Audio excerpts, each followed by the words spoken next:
to episode 91 of the Shlicketty DooCast. We are back in action and full throttle USA. Here we go. Me and Mike are shot out of a cannon today. We're venting, we're angry. Who knows what we're gonna do? We got no scripts, we got no plans. We got nothing to talk about.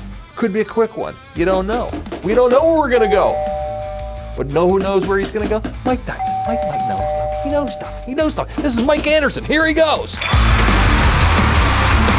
we go, episode 91. He knows stuff. DooCast. I have to read off the sign anymore. I get so confused with the other one that we do. Oh, the Flickety review. Hey, maybe we should front sell the Flickety review. You guys, if you don't know, we do a side little sister pod. You might like and subscribe. You'll know. On the same channel. Yeah, we take a little 20-minute excerpts of movies we've been watching, you know? So once a week we do a new one. Every Thursday at noon comes out. So yeah, that's that. Yeah, but the names are very similar. Sometimes it's easy to get sort of... Yeah, Flickety review is a play on Shlickety Doo. Right. Wow, it's a mouthful. I know, but once you get in the lingo and the lore, yeah, you're in. You're in.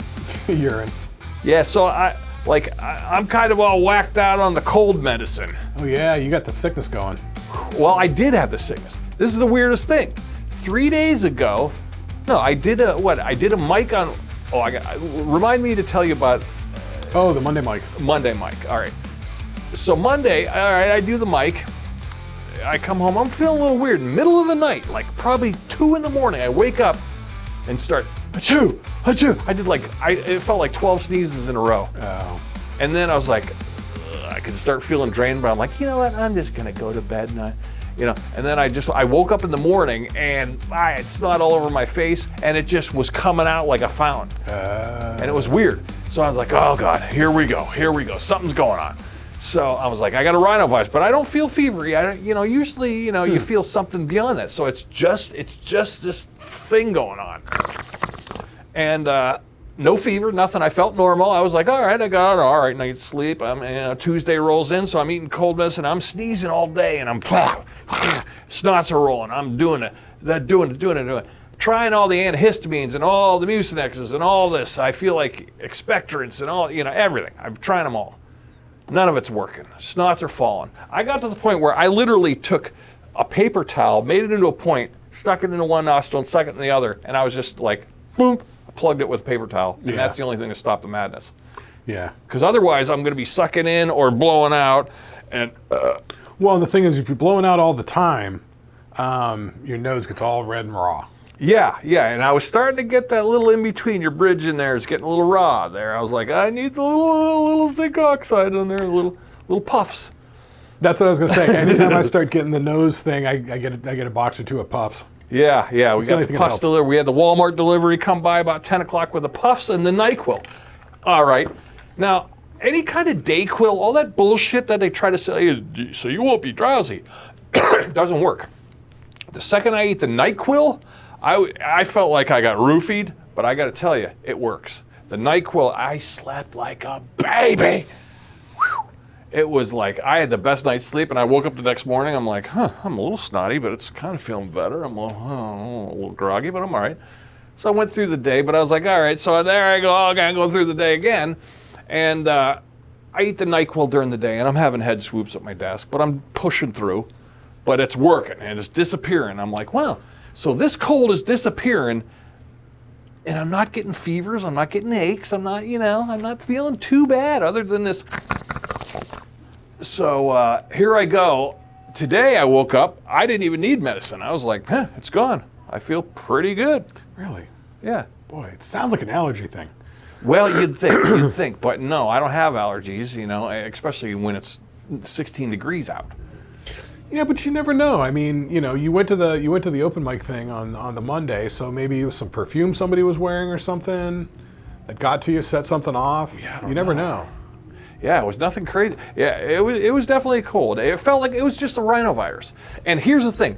And then the old thing, you ever hear somebody tell you, eat the Zicam, Mike? You ever hear Zicam? Yeah. So I'm like... But that's for the cold, the common cold, right? Where I was thinking I was getting common cold. Here's what I did. I beat it. Know what I do? I've been eating zinc. I just have a zinc pill. Right. So I feel like my immune system is pretty boosted already with the zinc, because the Zicam is a massive dose of zinc and a little vitamin C. Big deal. You can have that on your own. I've been eating zinc pills right along in my I have a 50 milligrammer I do in between, Do you do like a regular multivitamin? No. I should do one, but now. Yeah, you should, because you get the A, the D, the C's, the B's. Yeah. All the letters. All the letters. Yeah, all the letter grades. But the zinc, the iron, the magnesium. Yeah. But so I beat the cold. I beat the cold, but I'm a little groggy, I don't know. Maybe I'm groggy. I'm a little off. I could feel a little off. Like I could feel my brain, my computer's a little bit buffering here and there. Like making quick snap decision. Like I was driving, I was like, I could have done that, but I just didn't do it. It's like like your brain isn't, so I could tell I'm, but so I got the cold, and it's 16 goddamn degrees out, Mike. You know that. That's pretty warm at this point. Yeah, it's a warm up. It was previously like 0 and -0. Yeah, like 2 and like 4 degrees. And that's crisp. Even it's sunlight out, and it like freezes your face. Like if you got a little snot on your mustache, it'll freeze into like little. Oh yeah. And it's crispy. It's crispy. Yeah, you can feel the nose hairs like getting crispy when you breathe in. Yeah, it's just crazy. I was walking the dog at night, and I was like, oh my God, it's cold. And you could see the stars, but fucking cold. Especially with a little bit of breeze. It's been relatively stable wind-wise and stuff like that, but boy, any bit of breeze, and boy, it just drives right through you. Yeah. Right to the bone. Yeah, other than the people that live in like, Rochester and upper New York, I mean, we got Erie, we are strong as nails down here. I mean, you're just bitching earlier, like, I'm tired of it, I'm out of here. You got to have thick skin to live in Erie, man. I never did. I have the seasonal affective depression. Yeah. The winter stuff, I hate it. Even when it's the middle of summer, I feel it's like hanging over my head like impending doom. Oh, like it's not going to last? Like Yeah, can't ever get away from it. And it really bothers me. It bothers me a lot. So. Speaking of which, if you hear any background noise, can we preface this? Yeah. The band next door. Sounds like they're doing vocal tracks back there. Yeah. Dude, well, the band moved out, so it's a guy, and he's doing some like, studio work, recording work, that sort of stuff over there. Yeah. So it sounds like they're doing some through the wall, and it sounds like he's got a vocalist in there. Yeah, it sounds like there's 2 people. They're recording some vocals, laying some vocal tracks. So if you hear any stuff in the background, that's what it is.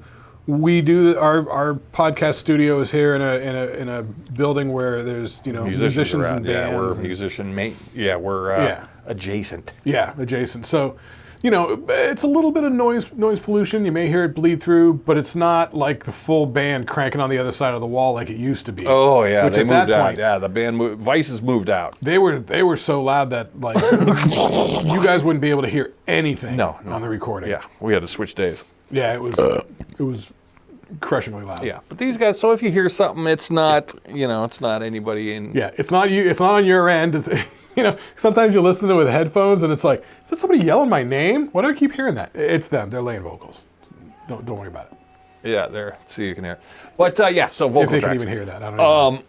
Yeah, so I mean, let's see. I beat the cold, the weather, the cold. Yeah, so it's killing us, but we're getting thick skin. I mean, before you know it, you got another month. Usually when you get to... It hasn't been as bad as it was like when we were growing up and stuff, because it was like wall-to-wall winter for like 6 months.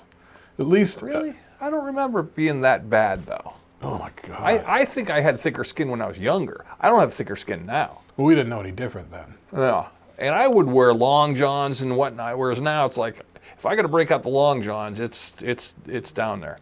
True. I mean, even though, it's been like 2 degrees and 4 degrees and stuff like that... and you get the wind and it drives through you, but it hasn't felt that cold. Sure, it's cold, and I'm definitely like learning the importance of a scarf. Definitely always putting on gloves when I'm going outside. Always zipping up the jacket. Or if you see the sunlight, you go, ooh, I'm gonna get in the car. I'm craving the vitamin D, so it's like, ooh, there's sunlight. I better get out there and because there have been days where we've got like 1.5 feet of snow on the ground, but it hasn't snowed in a couple of days, anything significant. Yeah. But the sun will be shining. And it's like, I got to go. I go outside and walk around, even though it's like 14 degrees. Yeah. I go outside and walk around because Same. if there's sun, I just want to get up and go.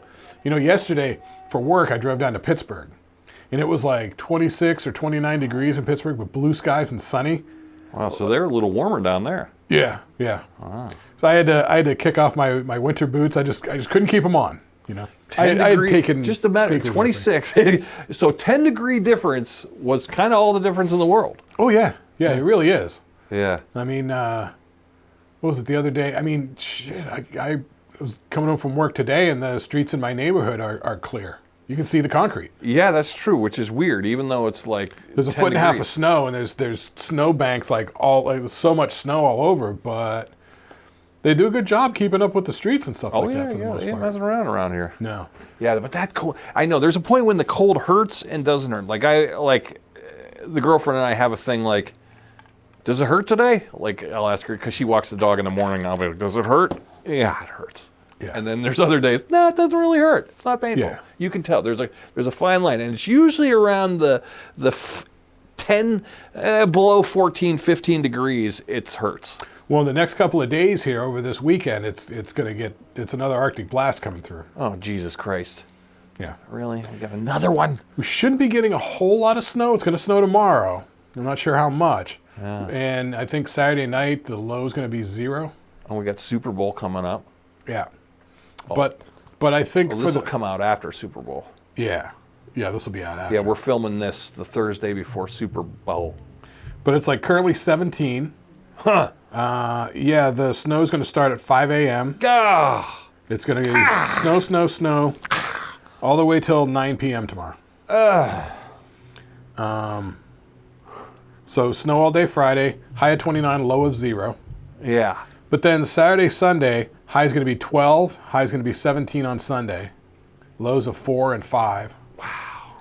Next week, Monday, high of 25. That's a warm up. Tuesday, high of 36. Ooh, Tuesday. Wednesday, high of 32, but snow again. So, Yeah, but that's a warm up. That's like night and day. but I see a sun on Saturday, and I see a sun on Monday. So, a couple of days of some sunshine. Yeah, we'll see. We'll see. We're talking about the weather. So it's sort of up and down. It's all over the place. So yeah, there's definitely an Arctic We're blast. gonna die. Keep up with Max Velocity on YouTube. I like that Max Velocity guy. Dude, he's got like 3 weather radar prediction systems going. He shows you the footage. You can see it. And it looks like somebody just breathing on us from down in Canada. It's just like whew, you can just see that. I was thinking about cold that air. guy. Like he's got it. He's printing money. Yeah. The watch time and people tuning into him and stuff like that. Because he was talking on one of the because he'll go live for like 8-10 hours, especially like when there's like tornado action going on in the Midwest and stuff like that. Because that's what we're getting is we're getting the cold air coming down from the north, but there's also a lot of warm air coming up from the south. And when they mix together in that Tornado Alley area, you know, things get really, really nutty. I mean, When you say Tornado Alley, you're talking like Oklahoma. Yep. Yeah. Oklahoma, Arkansas. Yeah. Oh, that's Nebraska, Tornado yeah. Alley. Yeah. Yeah, a lot of that sort of stuff. And I mean, so the South was getting a lot of like ice and stuff like that. Yeah. There's something I saw. I read, or it was the iguanas were free. So if you're in Florida, leave the iguanas alone because they're freezing, and they're apparently iguanas were laying around. You know. Right. So you get that in Arizona too, because sometimes in Arizona it'll get to where it freezes and stuff like that. Last year I was out there, we actually got some snow on the mountains up there. They're reptiles, so they're cold-blooded. Yeah. So they can't regulate their internal body temperature. So if it gets too cold outside, they essentially freeze up, and then they just fall out of the trees. Right. But they don't die. They just go into like a weird homeostasis, like a weird hibernation homeostasis. Yep. Like their heart rate stops. Almost like they could die, but they don't. Yeah. Yeah. Wow. It's like cryonic freezing or something like that. It's kind of cool. Yeah, but then I guess when it warms up, they thaw out or something like that? Yeah, I do they don't know. spring back to life? You know, when the sun starts beating, do they just they roll over and walk away? I think so. I mean, I'm no herpetologist or you know, reptile guy or whatever, but that's Reptologist. what I hear. You ever think they taught us so much useful information when we were little kids, where we were so dumb that we couldn't even understand it or grasp it? When you think about it now, and it's like, God, I remember them teaching us something about this in like 2nd grade. I can barely remember it now. Yeah, this was early stuff. Yeah, like 2nd, 3rd grade shit. Yeah. We should have filed away, but you go, well, it's like dumb like zoo animal facts when you're a kid. Right, yeah. It'd be like, oh, the honeybees, what's the difference between, Did you know that the hippopotamus, it's like, yeah. you never need that. It's completely useless. Plus, since we never had iguanas around here, I didn't discover those till I visited Disney. Well, yeah, down in Florida. But I mean, any of the reptiles or whatever. Salamanders or geckos or whatever. None of our friends never. Do you know anybody who had salamanders or snakes or lizards like that? I never did. I never had a friend who had. I would run across people occasionally here or there. I never liked it because they always seem to be like weirdos. Like if they had like snakes and that sort of stuff, they've also got like guns. Right. Yeah, reptiles go hand in hand with firearms. Yeah, snakes stink, Yeah, I don't understand the need. Yeah. Every now and then I'll see them on my newsfeed, and some lady's holding a bearded dragon. Oh, my little precious dragon. You go, I mean, they're cool. Sure, they're neat. But I mean, for people that are into them, they're into them. You know what I mean? But I don't see the need. But it was never my jam, and I don't. Yeah, just like I mean, when I was a kid, we had hamsters every now and then. I didn't even like those. Like, I didn't either. I didn't like the smell of cedar chips. Guinea pigs. Cedar chips were stinky. All that stuff, like.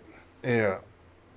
Yeah, I mean, those were popular, but I don't know. Yeah, we're just, I don't know. And just like as teenagers, you would have thought one of our friends would go, oh, I got to get home and feed the snakes, or, Not our friends. Yeah, our friends, nobody really had reptiles. I couldn't imagine, like, because all of us... Jones feeding a baby mouse to a snake. No. Creepy. I mean, us and our friends, we were all playing in bands and stuff like that. Yeah, we don't have time for reptiles. No, we didn't have time for taking care of anything extraneous. No, it was cats or nothing. Yeah, I mean, we were always going and doing. I remember, like, in high school and stuff, it was like, go to high school during the day, and then it was like, I'd go, like fit work in there. And after work, you're, like, partying or band practice or gigs and stuff like that. And it was like, you'd only go home for, like, 5-6 hours, sleep at night from, like, midnight to 6 a.m. or 1 till 7 or something. Yeah, and if there was a family pet, I mean, the parents were taking care of the family pet. I remember I'd go, like, months that I wouldn't see my parents, and I lived in the same house with them. Yeah? I was just on alternate schedule and stuff like that. Yeah. Just being busy all the time with, like, school, work, band stuff, band stuff / partying, evening activities, let's say. It was a lot, man, just going all the time. That's true. I was. I mean, some people maybe weren't. I mean, once you got out of high school, you weren't doing school anymore. No, not really, no. But we always had the, okay, well, I'll meet at 5:30, eat a quick dinner, and then everyone goes their separate ways, So we always had, everyone ate quick in the kitchen, But it wasn't really, let's all sit down and say grace. No, it was never that formal. It was just more like, eat as fast as you can and then leave. Okay, see you later. Because when I was in high school, we got out of high school at 2:20, and then I'd start work when I was doing the janitor gym shit. That started at 3 o'clock, and I'd be doing that till 10, 11 o'clock at night. You kind of worked second shift for a while there. Yeah. And so it was like there was really no time for anything. Yeah. So, and then I'd get out of doing janitor gym, and then, I'd have Stakara with me, and it'd be like... Janitor gym still a thing? Is that still around? No, it's all gone. All gone. The whole area, that building's all gone. That's what a Lowe's is. Oh, is it? Yeah. I just wondered if the franchise was still active. No, but the other one, Bonded Services... that's still around. Yeah, it's still around. I see those trucks. Yeah, I see them every day. Oh, God. Yeah. Wow. I know. Yeah. Anyway, being busy, staying out of trouble. So the open mic on Monday. Oh, yeah. It was just a standard open mic, industry standard, whatever. Tried some new stuff, did some whatever. So weird thing happened. So, you got mostly comics. They kind of laugh at you. They're all good eggs. They're good kids, good guys, girls. Then there's a table to the right of like 5 or 6 teenagers that look like kind of like grungy looking Seattle kids with flannels and half hats and ripped jeans. It's like a retro thing? I think so. I think the kids were dressing kind of like grunge era, 92. These kids, they all had nose rings and flannels. So they're doing their thing. Weirdly enough, I was like, and I'm aging the room, and I'm like, I am not going to go over. I'm the oldest one here. Here we go. they're going to look at me like drunk uncle. Oddly enough, I got in there, I did my thing, I started tickling him, I said, hey, messing with him, and had him bursting out laughing. I was feeling good about myself. I connected with kids, see, because I was worried if I'm going to connect with the kids or not. Right. Because that's always a tricky thing. Now, side note, during all this, there's this old guy over there, old guy, I would have to say probably 60s, looked like a dad, gray hair. Every time somebody got up, a new comic got up, he walked up and he would take a picture. And then he'd sit back down in his seat. We're all kind of like, huh. So finally, about 5 comics in, the host dude goes, dude, what are you doing? He goes, oh, I'm just filing this away. And we're like, okay. And he says, yeah, I want to know who not to go see. We're like, all right. We thought he was being snarky.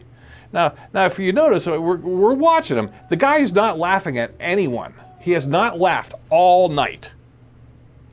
Okay, so comes to me, and I'm like, all right, I'm messing with the teenager, getting them giggling, and I said something, I'm like, here I am talking to, and I noticed him over there kind of smiling, like I almost had him on the verge, and all right, whatever, all right, and I noticed a couple comics after me did their thing. I'm watching this old guy, nobody's budging him, but he does his one picture of everybody, and then sits back down in the seat with his arms crossed. The arms crossed. And you're like, what a jerk.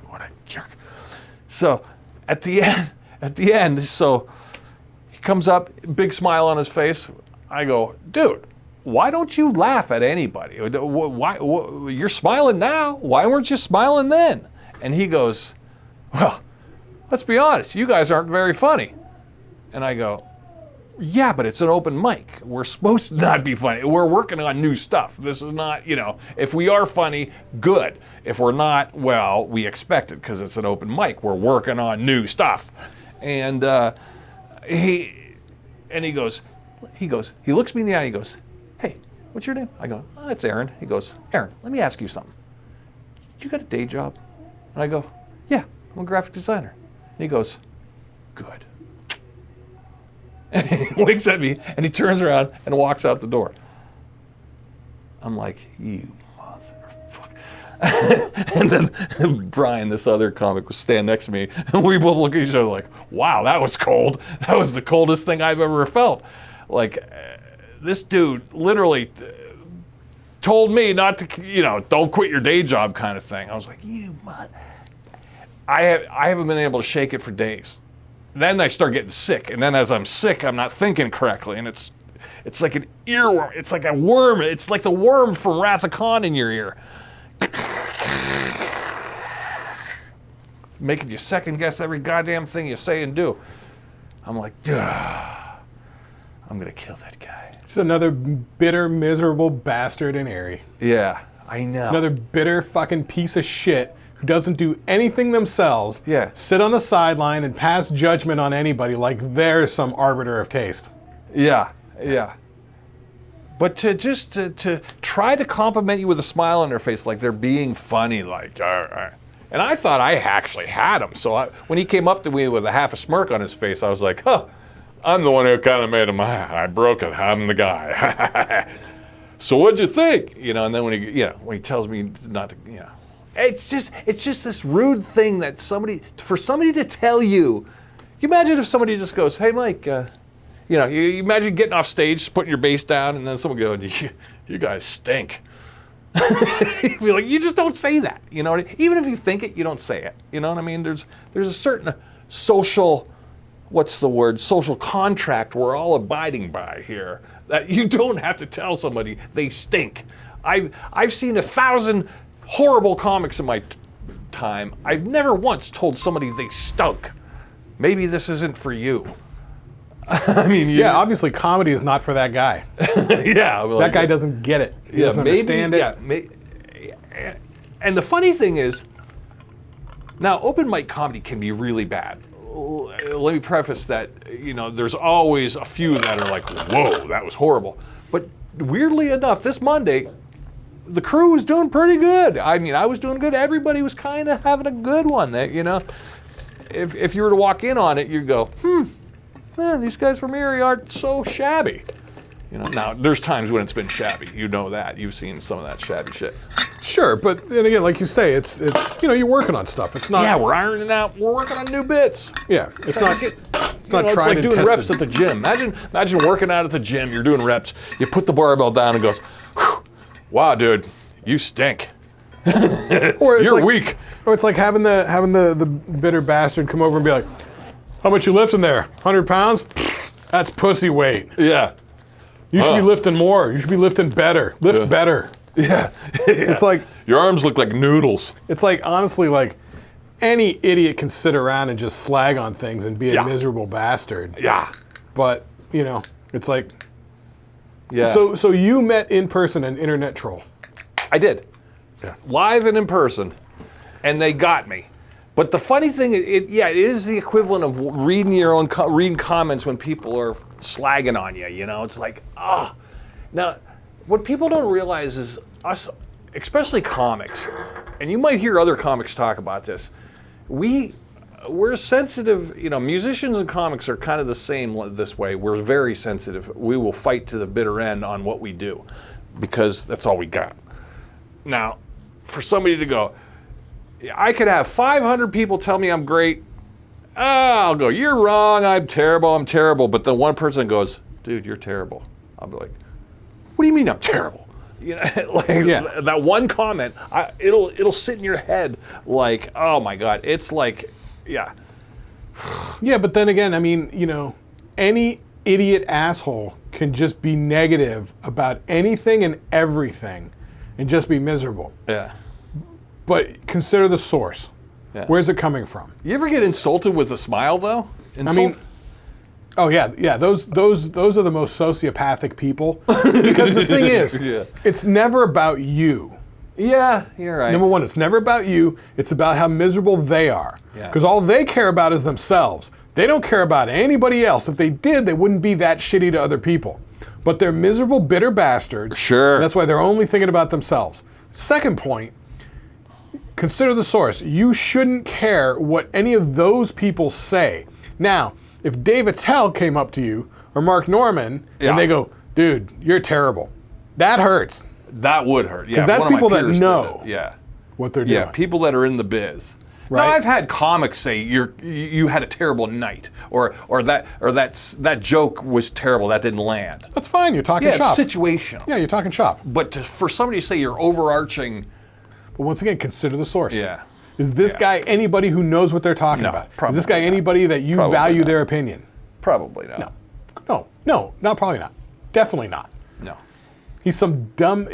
He's honestly, he's one of these confrontational sociopaths. He's looking to spread his negativity to everybody. It almost he wants to reminds ruin me of one of people's- those old, like, remember in the day when people would go, oh, the restaurant critic, you know, like in Ratatouille, everyone's scared of the restaurant critic. You know, this is like the comedy Anton critic. Yeah, right. Yeah. It felt like, like this guy's going to go write an editorial on the worst night of comedy he saw. But he's not. He's not writing for anybody. Yeah, let's hope not. It's just his own miserable little to make himself feel better. It's like he can sit there and just sit there in judgment like a dick and be like, these people are terrible. And then voice his opinion to spread his misery to others for no point, for no benefit. Yeah, and to go up to the one guy who almost made it, the one guy who wasn't that terrible. Like, I've had terrible nights. We all do. But the one time I'm kind of on point. I feel like I'm on point. You know, there's sometimes you feel like you're shooting lightning at your fingers, and there's other times when you're like, ugh, I got nothing. That's the whole thing. You got to consider the source. You know, is this guy giving you a fair assessment? No. Does he know anything about anything? No. No. So, you know, it's like you can't worry about. I mean, he could be mentally ill. That's probably it. Yeah. Yeah. I guarantee you, he's got no friends. Yeah. He's got nothing else going on. He probably wandered in because it's free. He probably lives within 3 blocks of there. Right. Yeah. It's just a sad, miserable person. And it's one of those, you always go, it made me think of things like, because there's been times like online where I've wanted to like Like, okay, here's a prime example. The other day, I was on my feed, and come through on my feed was this really terrible Motley Crue tribute band. And for a comment, I put, God, this is goofy. And immediately, I started getting the ding, ding, ding, ding, and it was people going, oh, you know, they're the Crue, they're just having a good time. Let them have a good time. And I was like, you know what? You guys are right. And I deleted the comment. You know, let the old guys put on their wigs and dress up like Motley Crue. You know, let them have a good time. Who am I to sit there and say, this is goofy? You know, I did what he was doing. You know what I mean? Yeah, I came across yesterday or something like that, a video of a Rage Against the Machine tribute band. Oh, God. Okay. And at first I'm like, what are these guys doing? Because I didn't recognize the song. Yeah. It was some Rage Against the Machine song. I didn't Some weird know. B-sider. But the singers sounded like Zach De La Roca, you know, and all that sort of stuff. And it's sort of like, and I'm watching for a second, and I'm like, boy, these guys sound a lot like Rage Against the Machine. And then I'm looking, the name of the band was Down Rodeo. Oh, well, there, yeah, that's right? the name of one of the Rage song. Right, and then, but I didn't recognize the song that they were playing. And then I'm thinking about it, and I'm like, you know, the knee-jerk reaction is, you know, this sucks. What are these guys doing? They weren't bad. You know, the mix was sort of terrible. You couldn't really hear too much what was going on. Yeah, it's probably a girlfriend with an iPhone. Yeah. But it was like, well, you know what? Rage Against the Machine isn't playing anymore. Yeah. So these guys are at least playing the song. Yeah, they're filling the hole. Filling the hole. So it's like, what's wrong with that then? I know. I know. I got a love-hate thing with tribute bands. You know, it always kind of annoyed me because I felt like, because I have a lot of friends who are in cover bands, and I have a lot of friends who, you know, are in original bands, you know, and the original guys never make the money the cover bands make. And then to be, you know, in these cover bands, sometimes my friends' bands will play like 40, 50 songs of everything under the sun and be pretty good at it. And you go, wow, they're only getting so much X amount of money. And then, but they can dress up like, I don't know, Motley Crue, and, you know, they can play a set of Metallica, and all of a sudden now they're going to get double the amount of money by aping Metallica? Well, because I always felt like the pay scale was a little askew for that. Yeah. I understand why the crowd goes to see it. I don't understand the pay scale. But I think it's the same thing. I think it comes down to being a known commodity. If they know what the band is, like you see a British Steel, you know it's a Judas Priest tribute band. You know what you're getting. I guess so. Or you go to see, like, you know, Power Slave or something like that. You know it's an Iron Maiden tribute band. You kind of know what you're getting into. Yeah. So it's easy to sell. It's easy to market. It's easy for people looking in whatever they look at these days to see who's playing and be like, oh, hey, there's a Maiden tribute band. I'm a big Maiden fan. Let's go see them and see what's up. I guess it's an easier box brown bag sell. It is. And they were doing that even back in the mid-'90s. And I remember being a younger band when you're all original. It was fun. Like, there was times we'd go to church, like, we'd open for, like, oh, yeah, we'll open for the Kiss tribute band. You know, because we kind of wanted that crowd. You know, it's like, because we knew people were going to be there for the Kiss band, so might as well open for them. You know, why open for Johnny and the Flecktones playing everything, you know? Well, because if it's Johnny and the Flecktones and they're playing their own unique brand of, you know, quasi-Velvet Underground, you know, right. mid-tempo rock sort of stuff. That's not, that gets nine people. Yeah, is that, are they drawing? Is that what you want to hear? Does anybody know what they're doing? But if you get, you know, like Tommy's band, Flight, like they're doing like, you know, songs that everybody knows, a lot of Stone Temple Pilots and the Guns N' Roses and the Motley Crue and Van Halen, stuff people know and grew up on. If you know that sort of stuff, you know, I mean, if you put together like a Def Leppard tribute band, chicks are going to come. Yeah. Because they know the stuff. There's a market for it. They like to dance to it. That's what they're looking for. The chicks want to go dance. They want to dance to stuff they know. You know. But it's funny how, like, I feel like they're like just weird musician guys who haven't had a gig in a while, and then they go, you know what we should do? We'll do a Tool tribute one set, and the next set we'll do Type of Negative. You know, and you go, nobody's going. No one wants to see a type of negative fucking tribute band. What are you doing? Yeah. Like, I understand Def Leppard. Okay, girls are going to dance. I understand the Motley Crue. I understand, but no one wants to see, you know what I mean? Yeah, yeah. Depends on what it is. It's so niche. It's so weird. It's so like, what are you weird. going to do, a Crowbar tribute band? Yeah, that's what we're getting down to. Yeah. Screaming Trees tribute band. 3 hours of Screaming Trees songs, which you've never no one heard. went to see the original Screaming Trees. Why would they go there?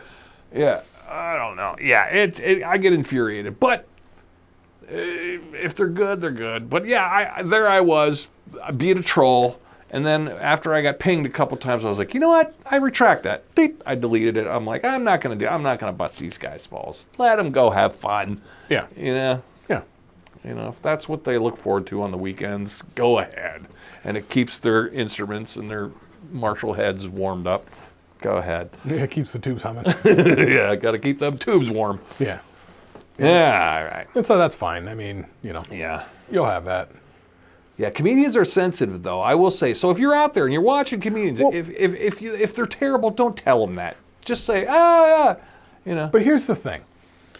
Anybody doing an artistic, creative endeavor, and they're putting it out in front of the public, Yeah. you are making yourself vulnerable. You are asking for it. You're bearing your soul to people, Yeah. showing them where you're at with your creativity and what you're doing and what you're putting out there. Yeah. And it makes you vulnerable. And, and if people come along and slap you down and say shitty things just because they're miserable, it is sort of soul crushing. And that's the nature of the beast. But the thing is, unless you are also bearing your soul and putting it out there, you really have nothing to say about it. No. You could say, I don't like it, it's not for me, it's not grabbing me, it's not my cup of tea. Yeah. But you can't say, this sucks, you suck, you should pack it in. Yeah. You're in no position to say any of that. Yeah. Because you aren't even in the game. Yeah, or even if it's like, think of it like, I know, like a stripper. Like you ever see a big, flabby, gross-ass stripper? No? Not in person. Right. Yeah, you go to the strip club and you go, oh, God, out comes Trailer Tammy and she's got big fucking fried egg titties. And you're like, ugh! You're not going to tell her. You're just going to go, here's your dollar. And, you just don't do that. They've got enough balls to get out there, and they're doing it for a reason. They're having a good time, and there's a market for it. People like it, So, I don't know. You lost me on the analogy. I've actually never been to a strip club, so I don't know. Really? No. Why? Why? What's the point? Well, I haven't since 2000. The 90s. It was a 90s thing for me, but No, I've never been. yeah, I find it kind of misogynistic. It's kind of weird. I didn't see the point. Like I don't have money to literally throw around. So Yeah, that. What are we doing? It's like, okay, I don't see, but entertainers are essentially strippers. You're like a musician. You're doing the same thing. You're playing for tips. You're being a seal. You're bobbing the ball of the seal who's bobbing. Orf, orf, orf, orf. Right. It's entertainment, man. Yeah, it is, but I mean, yeah, I don't know what I would get out of any of it, and like I said, it's not for me. Nah. I mean, I get it. It has its place. Once again, it's not for me. Mm-hmm. It's not for everybody. Right. I don't have anything against it, but it's not for everybody. I don't feel the pull to it. Yeah. But it's speaking of not for everybody, this was one too. I texted you about this one. This new show on. And it's not for everybody, but I thought everyone would be enthused about this. I was telling a guy at work I was working on, guess what's on? Guess what I saw last night? I was so excited that I saw it. The new Muppets. Oh, the new Muppet Show. Yeah. So I tell a guy at work, I'm like, yeah, dude, the Muppets, they regurgitated the Muppets. It's just like you remember, only they modernized it a little bit. They made it nowadays. And he's like, yeah, that's stupid. That's for kids. I was like, well, yeah. But it's kind of cool, right? I don't know. Are the Muppets cool? Well, that was the thing. Did you watch the Sabrina Carpenter episode? No, I forgot all about it. Oh, I watched it. I've actually, honestly, I've been running Free Bert on a loop. Free Bird? Free Bert. Oh, Free Bert. Oh, the series. Have you got all 6 episodes in the Free Bert? Oh, yeah. Should we talk about it? I just been running it all the time. Oh, really? Yeah. Put it on the background, let it roll. It's a good one to have on the background, I guess. Yeah. Yeah. Yeah. Yeah, I like the free Bert. The Bert Kriesures thing on Netflix we're talking about. If you haven't seen, go to Netflix, you'll see that free Bert. It's 6-episode sitcom-ish thing. Filmed like a movie, looks like a movie. A lot of swearing in it. It's like a sitcom with swearing, which I kind of like. It's interesting. A lot of F words. It's well made. Uh-huh. It really looks filmic. Yes, Especially like the lighting and stuff like that. Like I was analyzing the lighting when they were in the strip club. It's really well done. Oh, yeah, with Pac-Man Jones. Because they got a lot of colored lighting going on. They got like reds, well, kind of like I got here. I got red coming from one side and blue coming from one side. But they're still lit enough that you can see their face. And it's not all colored light. Yeah. So they got like 3 different colors of light going, and they're controlling the light. Like it looks good. It's really well done. And you know what else is really good that you get after repeated viewings on it? The music choices are really good. Yeah. Yeah, he does have. Yeah, he did pick some good songs in there. Yeah, I mean, a lot of it's stuff like I've never heard it before or anything like that, but it's really really well done. The music choices are good. They're good choices. They kind of work. They're interesting. You can see where they're kind of building the world. My only complaint is the world needs opened up. It's him and his daughter and his daughter's school and the 4 friends that he meets that are his daughter's nemesis's parents. Well, the school thing. The whole point is he's trying to fit into this this world. Yes. Yeah, he enrolls his daughter in a high school or grade school that's socially elite. Yeah. And he wants to fit in with the parents and the kids, and but the girls who play Isla and Georgia are great. Yeah. Are they not? They are. Oh man, they are top notch. And I will say, Bert Kreischer this round, I think his acting chops are a little bit more better here. Like in the movie, he felt a little reedy, like a little more nervous and reedy, and like over this he doesn't. This he feels kind of conversational to the point where every now and then you go, oh, he's reading off a script. He memorized that. But then there's other parts where you go, oh, he's just being himself. Well, he's been talking about. He was saying that there was some improv-y sort of stuff, but he was in on the writing process as well. So it was sort of like, if there was anything that he didn't like story writing wise, he already fixed it with the writers before they got to the time of shooting it, sort of thing. So he was sort of familiar with it. And it wasn't feeling like it was like somebody else's words in his mouth, sort of thing. Yeah, and there's not a lot of fat on it as far as like extra shot. Like you ever see a show where it'll be like, oh, there's like a drone shot of going down the highway, and then there's a car pulling away, and then the birds. There's none of that. It just every scene is essential. Yeah, because they're only like half hour long. Yeah. So like the golf when he's golfing with the 3 guys, the 4 of them are all golfing. Sure, he has to set his thing up to hit the farthest, but they don't spend too much time. You know what I mean? There's not a lot of hijinks and extraneous shots. It's like I feel like it's edited down to just give you the essentials. Yeah. It stays fairly focused and moves itself along. Yes. So Free Bert, I'm going to suggest that. He's going to suggest that too. Yeah, it's really well done. I liked it. I like Bert. Yeah. I support him in the stuff. We covered The Machine, his movie, on Shlicketty DooCast a couple months ago. Yep. And that was like the first thing that he was kind of doing. And I've been listening to him because he's been making the rounds on all the podcasts to promote this. Yeah. And so he's being a guest on all sorts of things, and he's talking about it and everything like that. Yeah. So he had. I don't know. He did an episode of Something's Burning with him, Leanne, his wife, and then the lady that plays Leanne in the show, and then the one that was Mrs. Hotchkiss or whatever. Yeah. The other one. So it was all of them on it. God, it's hard to listen to. Really? They're all like talking over each other. Bah, bah, bah, bah. Oh gosh, yeah. Then he did an episode of Bert Cast with the two guys, the doctor guy, and then Mr. Hotchkiss, whatever. Right. I didn't realize that the guy that plays Mr. Hotchkiss was Cousin Brian on The Sopranos.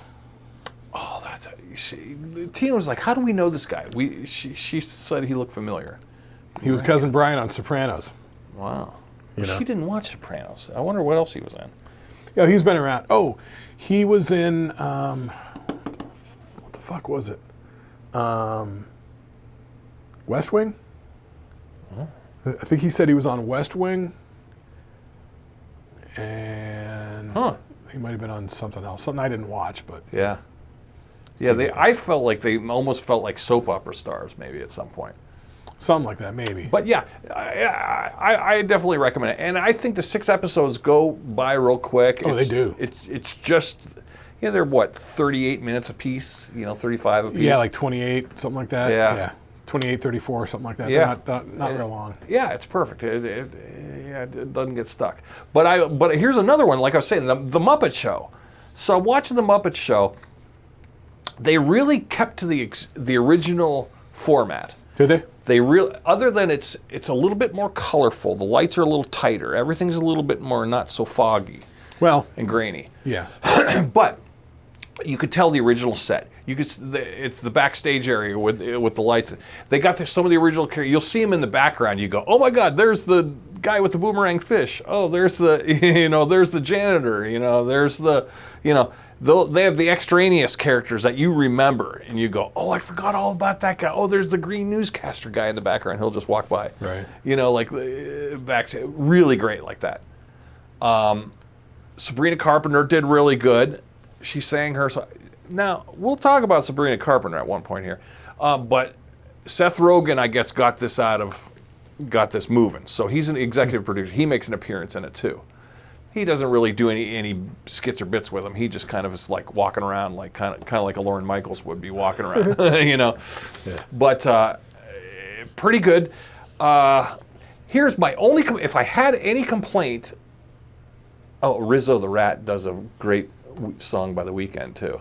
Yeah. Rizzo the Rat came back. Oh God.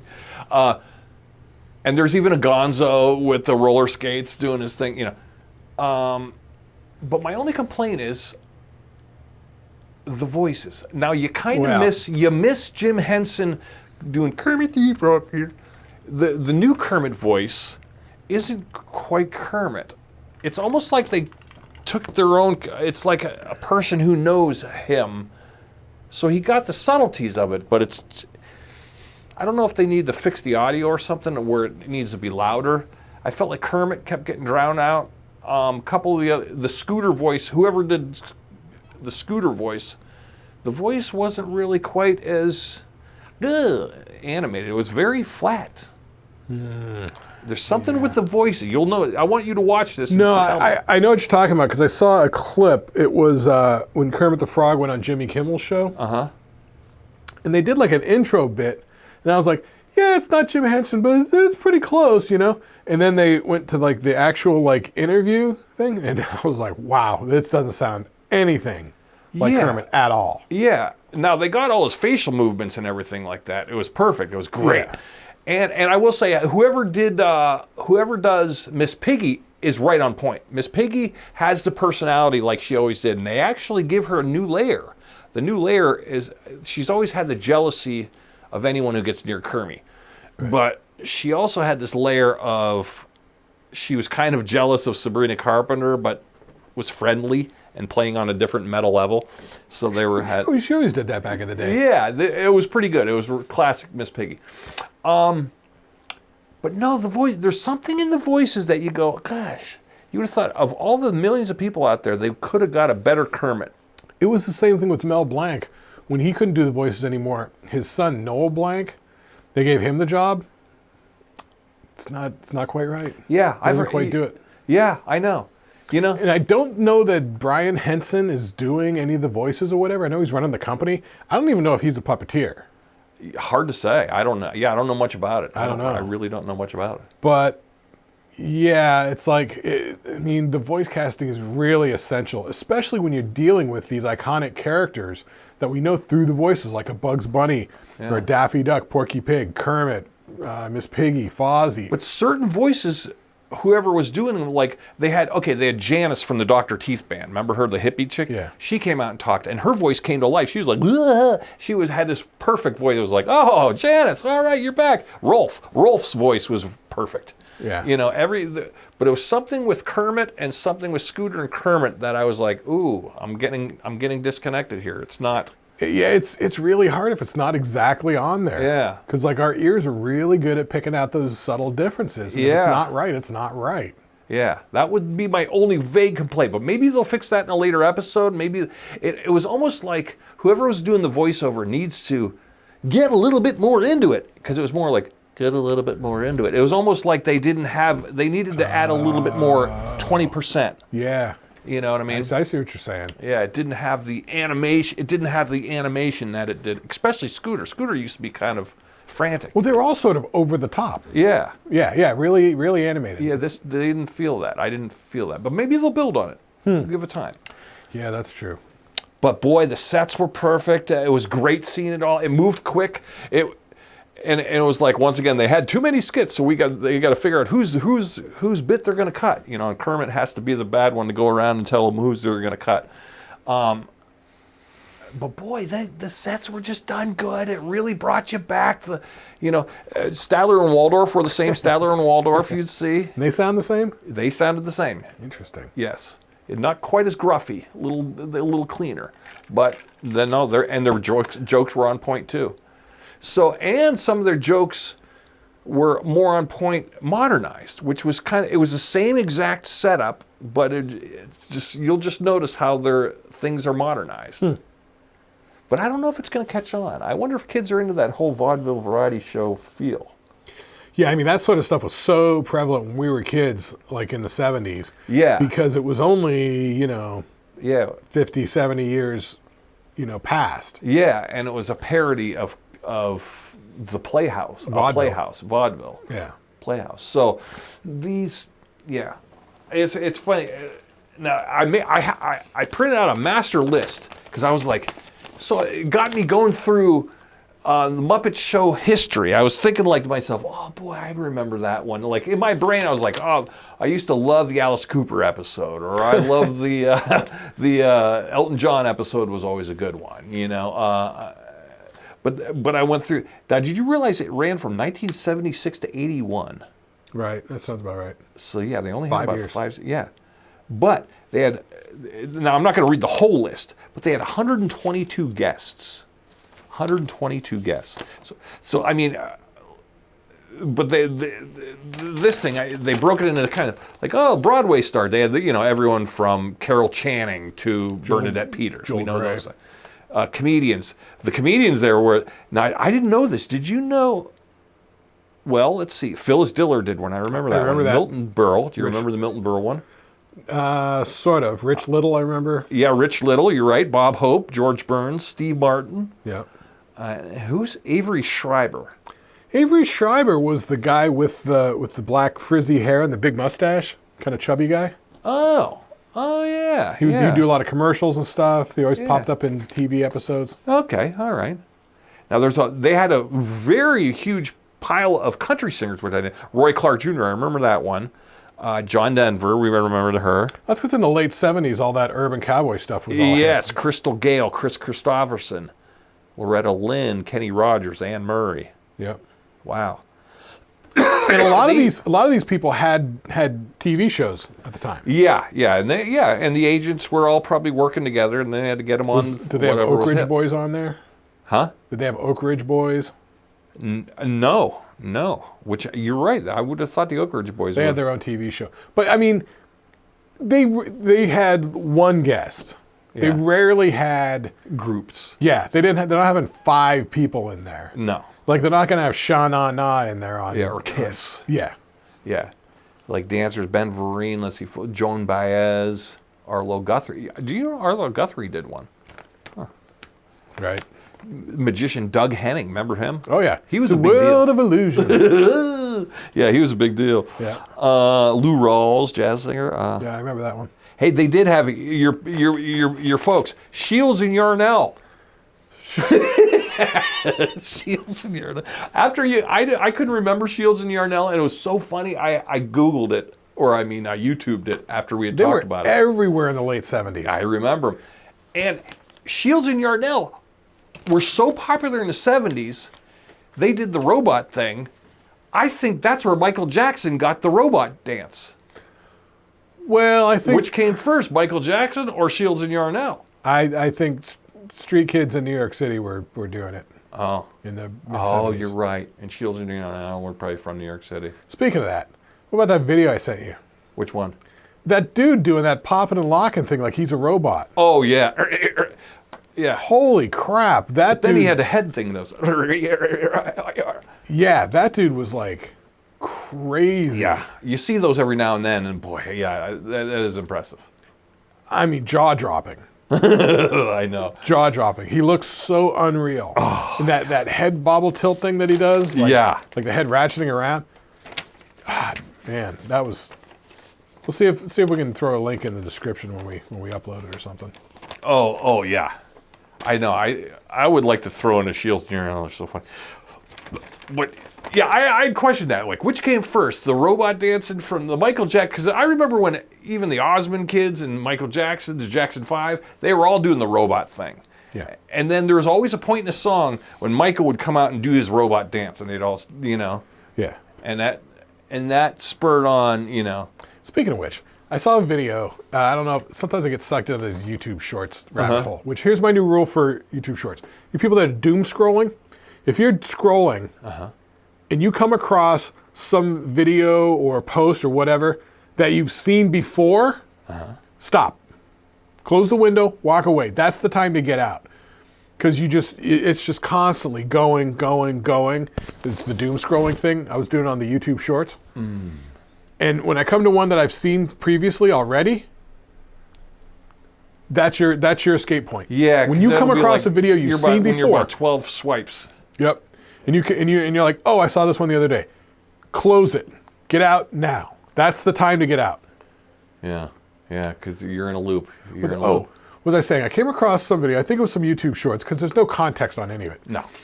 Have you ever seen this dance move called the airwalk? Yes. That is impressive. It was and they walk kind of fast, and it looks like they're walking on air. Yeah. Is that just an optical illusion? Yeah. From the angle? Because there was this one kid doing it, and he's like warming up to do it, and then this other kid comes in, like sort of sneaks into view behind him, and then they both do it together, synchronized perfectly. So it's obviously some sort of setup. But man, they were killing it. It looks like they're floating on air. It's an impressive little dance move, man. It was we got them holy run crap. A clip? I don't know. I don't know if I'll be able to find it or whatever. Yeah. But yeah, I know what you're talking about, the airwalk. I know. I was fascinated by it. I was like, this has to be like an optical illusion. Like, kind of like, remember when the levitation thing, when David Blaine would go, I'm going to levitate, but stand right there, move back. I don't know about all that. It's the same thing. It's just from force perspective. Well, it's like the modern equivalent of like the moonwalk. Because when Michael Jackson first did the moonwalk, at that Motown or the Grammys thing? Yeah, it was like a BET or a Motown Grammy thing. Yeah, it was like holy crap! Like your brain couldn't even process what he was doing. It looked like he's like moving backwards, like moving but not moving. Like it was like blowing your mind. It's the same thing with that airwalk thing. It was like breaking my brain. I was like, that's amazing looking. Like I'm no dancer, but I know. But I can recognize that's impressive. It's like that dude doing that robot stuff. I think I still have the link on that. I'll put that link in the description or something. Oh, like that. yeah. That was nuts. I don't know who that is. If anybody knows, let us know. But I mean, I'm surprised you don't watch, like, when I watch America's Got Talent or AGT, you'll see some dance troops on there, and some of them are like, there'll be like 50 like Korean kids all going, and they're all perfectly sequenced, and you're like, holy crap! And the way it tricks your eye is just like, wow. yeah, I suppose. They just take it 500 steps beyond the moonwalk. But the moonwalk was cool for the time, I will say. Yeah, when it came out, that was kind of brain breaking. Yeah. Yeah, that was true. We did like that. Even though I didn't like... I like the original Michael Jackson and the original Jackson 5 stuff. Yeah. Yeah, it's still solid. It still holds up. I mean, most of that Motown stuff does. Yeah, the first Michael Jackson record is really the Brick in the Wall one. Off the Wall? Off the Wall, yeah. Off the Wall is a great record. There's a lot of good songs on there. Yeah, I actually like I love the song Off the Wall. Yeah. Yeah, some of the bass players. Yeah. Yeah, there's some solid ass musicians. Which I think a lot of that was what, Louis Johnson? I don't know. I never really read the liner notes on it. I had it, but I never read it. I was too young. Have you seen like Steve Lukather talking to Rick Beato? Steve Lukather from Toto, yes. Well, he was a session guy. Yeah. So Quincy Jones was bringing him in on all those Michael Jackson albums. Yeah. And so Steve Lukather will be like, Quincy Jones will be like, he needs a little something, Luke, and then he'll get in there and just do like bang bang bang bang bang bang bang bang bang bang bang bang bang, that little swing groove thing. Yeah. That makes the whole thing go. I know. And it's like he's like, yeah, put that little thing in there. And it's like, yeah. And he's to him, he's just like, whatever. Well, that's the thing. He's like, they're not bringing me in because nobody else can play. Bang, bang, bang, bang, bang. He's like, but it's my decision making that I can listen to the track and be like, oh, it's missing a little something in here in the mid-tonal frequency sort of thing, a rhythmic sort of thing with a little bit of a turnaround hook. Yeah. And then he can just drop it in immediately. Yeah. That's why they bring him in, for his sensibilities. Yeah. Steve Lukather he's always been one of my favorite guitar players. Oh, yeah. And I was never even a Toto fan. I just liked every time he just hit a lead, it was just like, wow, it just pops out. Yeah. Just everything he does has been good, and his tone was always good.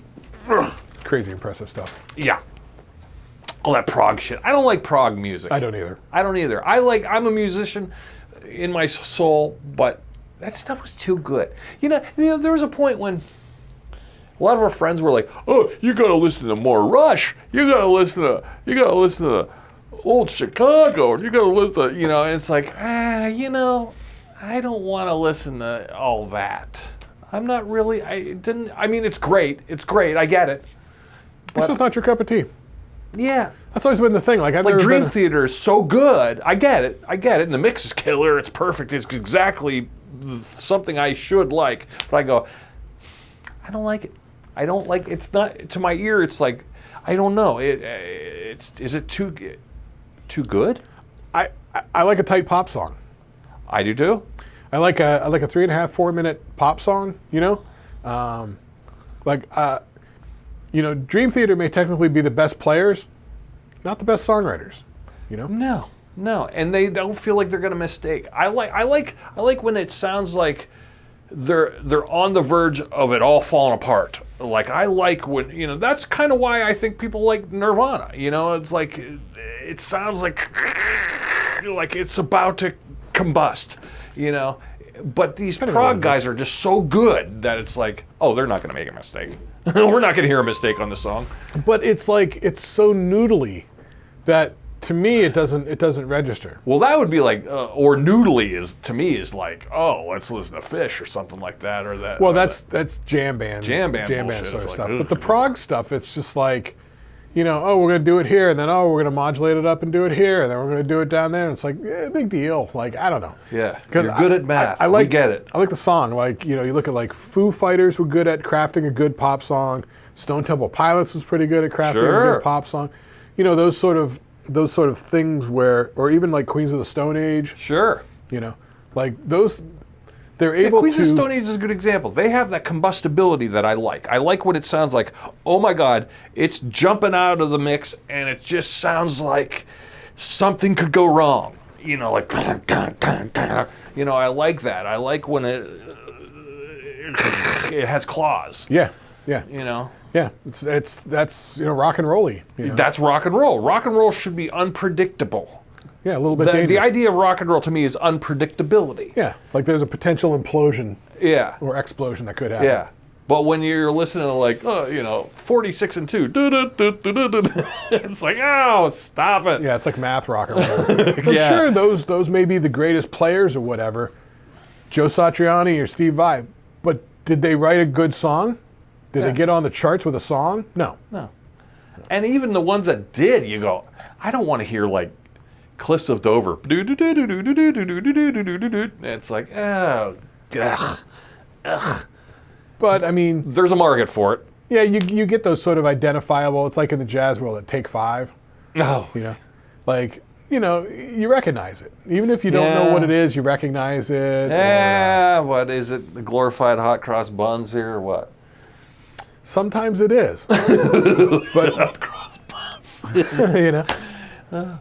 So anyway, but yeah, I mean, there's a lot going on. Yeah, prog. Music I'm stuff done with prog. here and there. Can't do it. I'm grumpy today. Speaking of 6-episode half-hour shows, Night of the Seven Kingdoms on HBO. You still onto it? I only got one episode. I got a backlog. I got to catch back up. There you go. I mean, yeah, it's only going to be 6 eps. Yeah, I like it. I like it. The world is just, you know, it's nice. It's not super high stress. There's no dragons. It's just low-level stuff. I think the actors are great. I think the characterizations are great. It's starting to get into like the main sort of arc of what the narrative story is going to be at this point. It's enjoyable. I really enjoy it.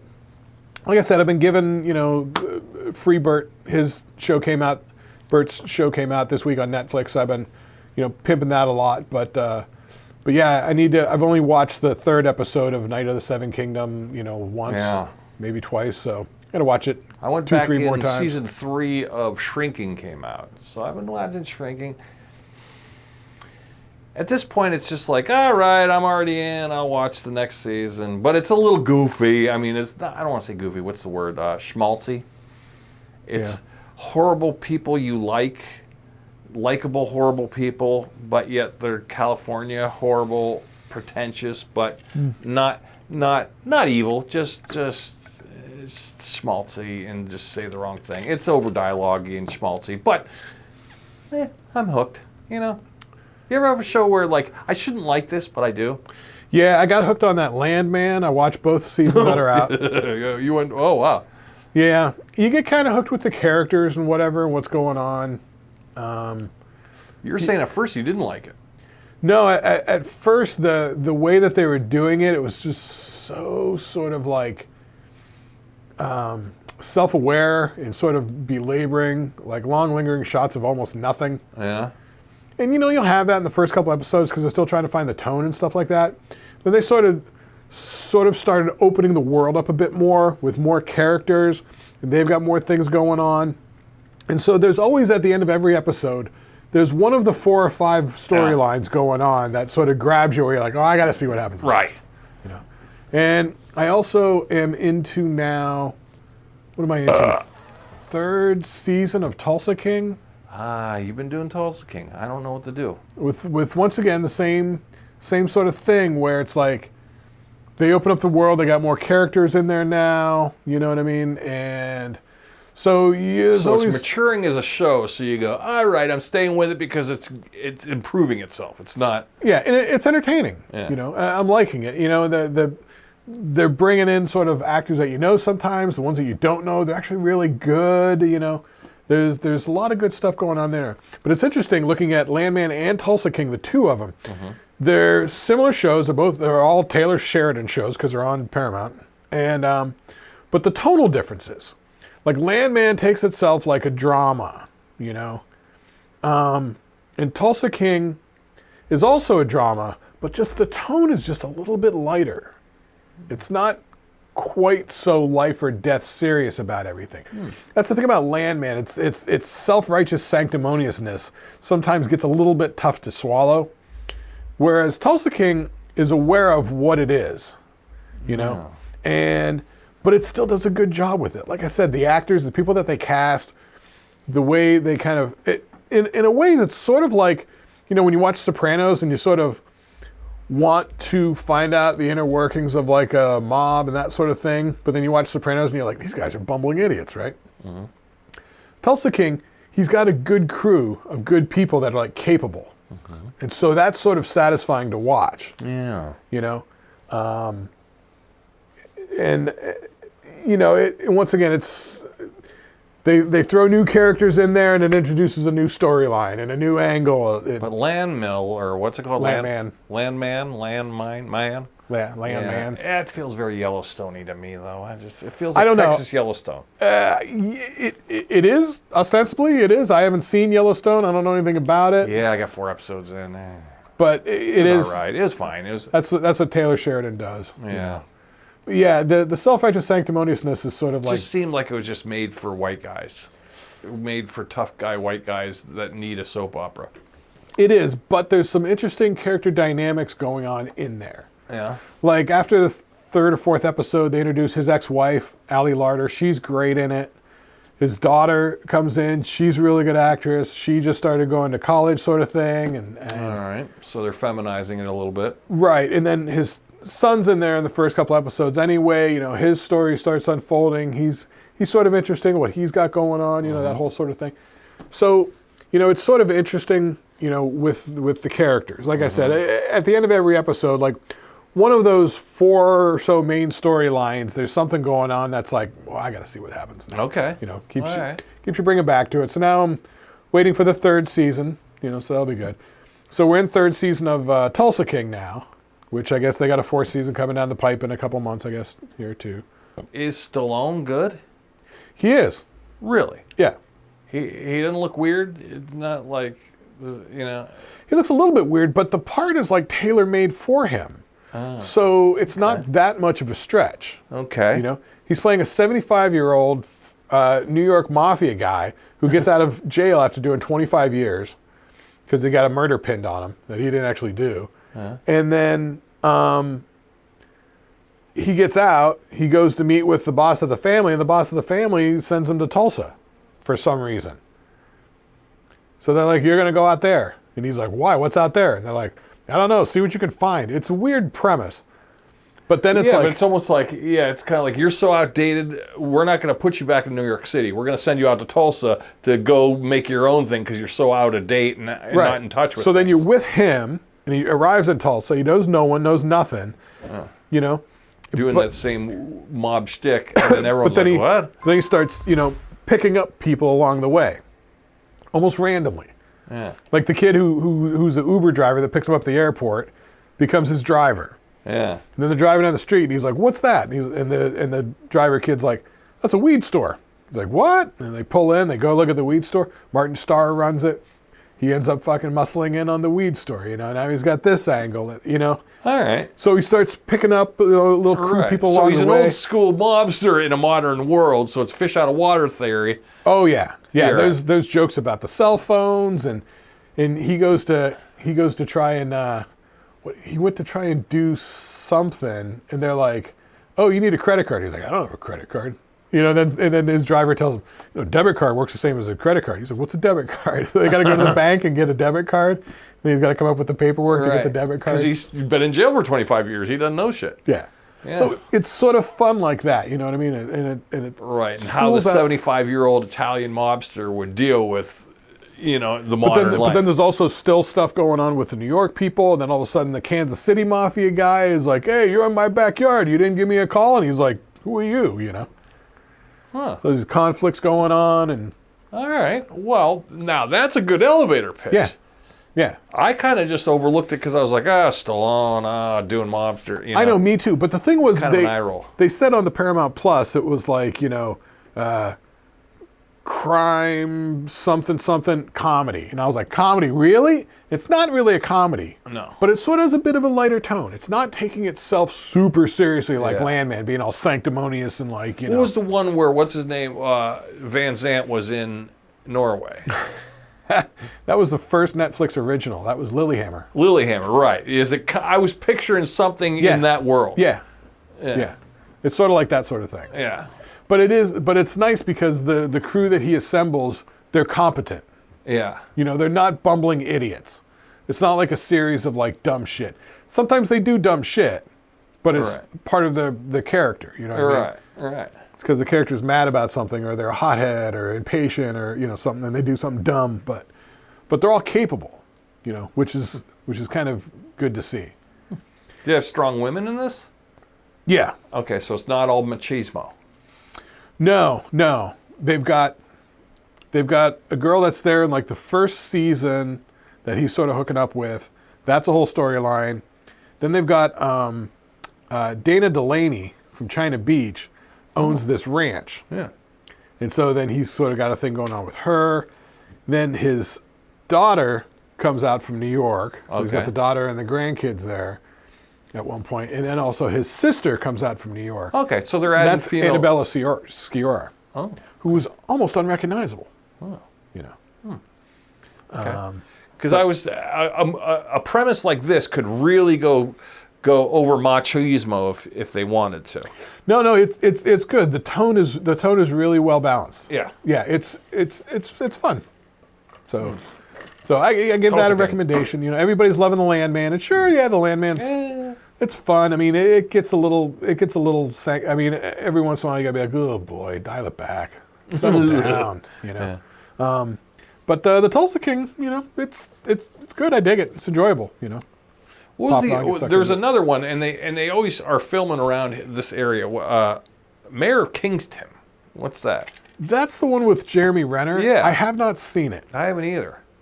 Yeah, they keep filming around Ohio and Cleveland and up here in Erie and around different areas.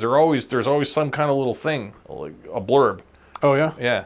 Looking for extras. You know, this jail scene or this thing scene. They're always looking for extras. Huh. Yeah. Yeah, maybe I'll have to look into that. Yeah. And I'm still eking out those episodes of The Offer. That Making of the Godfather one with Miles Teller. Oh, yeah. It's so good. Yeah, you said you didn't want to watch it because you don't want it to end. Yeah. You liked it so much. I went you back don't and want it restarted it again. Oh, wow. Yeah. But did you watch them all? No. So you got, 75% of the way through and you go, I love this so much, I'm starting over. Four eps in. Wow. And then reset. So you're going to start it over. Yeah. Well, I guess that those eps you didn't see are going to be like, whoa, you're going to be... Yeah. It's really well done. I'm really digging it because the production design's so good, the writing's so good. I didn't know anything about this story. Yeah, Miles Teller's always good at everything he does. It's sort of he's underrated. It's really fascinating. I really love that one. I wish there was going to be more, but I don't think there is. I think it's a one-off season. Yeah. I think it's only like maybe 8 episodes. Huh. So okay, kind of dole those out.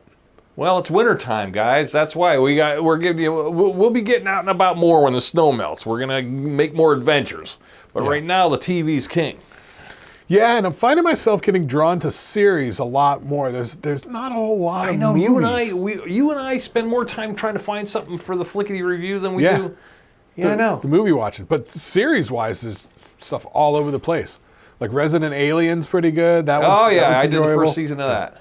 Yeah. I didn't get in the second season, but right when it ended, I watched it all the way up. We enjoyed it. Now it was a little over the top, silly, goofy, but it's fun. Yeah. I don't know why we stuck with it for some reason. And that's totally something the girlfriend would go, I don't want to watch that. She liked it. She's the one who was like, let's watch another episode. We kept doing. Yeah, it seemed like a silly premise, but it's enjoyable. It's fun. Yeah, Alan Tudyk's good in that one. Yeah, he's good in everything. Yeah. He always has been. So. Well, should we wrap it? We got to film over Shlicketty. Yeah, let's go ahead and call it here. So thanks for watching, everybody. Stick it all the way through. Hit a like, hit a subscribe, shoot us an email, say hi, tell us a story, ask us a question. Always appreciate your comments or whatever. Reach out to us. We're here. We like to read all the comments and engage with you people. Share it with a friend. We'd like to grow our viewership. I'd like to get more people subscribed. If you're not subscribed, please subscribe. And please give us a like if you watch the episode all the way through. That stuff really helps us in the algorithm. Cool. Huh? Comments are cool too. Yeah, comments are always comments. great. Yeah, comments are always great. And also too, some of these older episodes, like I'm not saying old episodes, but go back a year from, like I think last year's episode at this time, like if you go exactly 1 year back, was the green one. It was jobby work half-assy worky or something. Remember the thumbnail's green. Okay. It's exactly a year from. So we kind of were talking about similar, like, End of it's January, cold out. Early Feb. Yeah. You go a year back. It's still pretty same show, but we're talking about different stuff. Yeah. So old episodes are fun too. Yeah. We haven't changed our format. Yeah, if you put us on and just listen to us talking while you're at work or whatever, we'll help you kill the time. We'll help you pass that time. We're good for that. So he said it all. So cool. We'll catch you guys next week. Have a great week. Plunk, plunk.